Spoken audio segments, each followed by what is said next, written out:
So as someone that did mostly more classical musical theater pieces in high school, like Hello Dolly and Mary Poppins, Rent was a little bit of a surprise for me just because of the music. And it was also just so unashamedly vulgar, which was just so refreshing to hear as opposed to some of the stuff I did when I did theater in high school.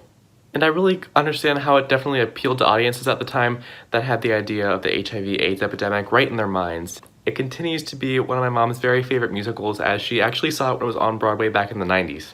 So yeah, music style, vulgar, there you go.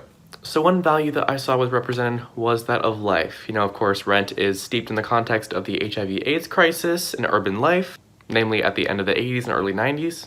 Now because of this, some of the main characters are positive for HIV/AIDS, or they do drugs, and those all both contribute to HIV spread. And we often see that after these people die, you know, how the people close to them, you know, mourn their lives, and they often wish that their lives didn't end quite so soon. But isn't that how it works? You know, even if we have a whole lifetime, you know, like 80, 90, 100 years, however long, it still is too short for us. So Rent really reinforces how life is too short, and I'll actually get that a little bit later. And another value I saw was love and friendship. Now there's several types of love in the world, obviously. You probably learned that before, you know, like romantic, sexual, brotherly love, you name it, there's a couple more. Now we see the more friendly, brotherly roommate type relationship between Mark and Roger, and then we see more romantic relationships like that between Angel and Tom. And having these relationships really make the characters seem more real and gives us some more depth to their situation besides their being poor, on drugs, gay, living in a city. You get it. As for something that I didn't know much about and wanted to learn a little more about, I wanted some more context on the HIV/AIDS crisis.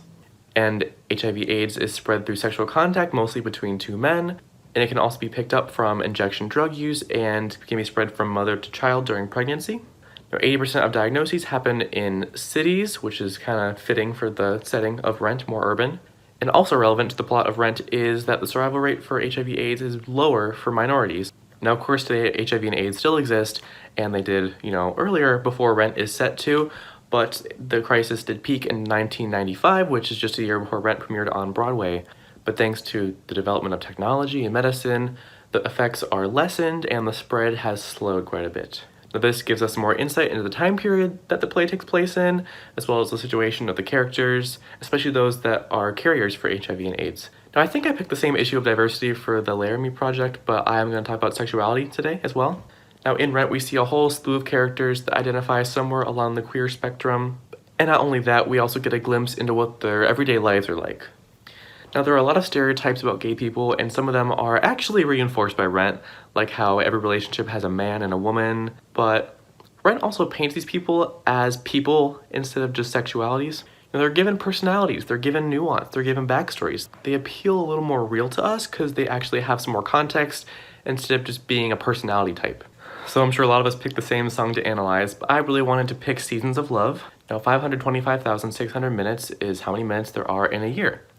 Now, when you put it in that context, a year seems, you know, long, but also if it's in minutes instead of days or weeks or months, it seems shorter automatically. Now, as we see in Rent, life is too short to be living in hate and sadness, but they took advantage of their time, you know, even if they weren't rich or they weren't super popular or in, you know, great health, they still decided to, you know, do what made them happy. Whether that was writing a song, dressing up, being in love. And of course, the song tells us that love is the most meaningful way to spend our time. You know, not even time itself matters if you don't have that connection with people. It's the really happy moments in life that matter. So my first question about Rent is, looking at the musical 24 years after its debut on Broadway, why do you think it was so massively successful at the time in 1996? And why do you think that opinions on the musical nowadays are so split? And my second question is, do you think the relationships depicted in Rent are realistic or at least believable? Why or why not?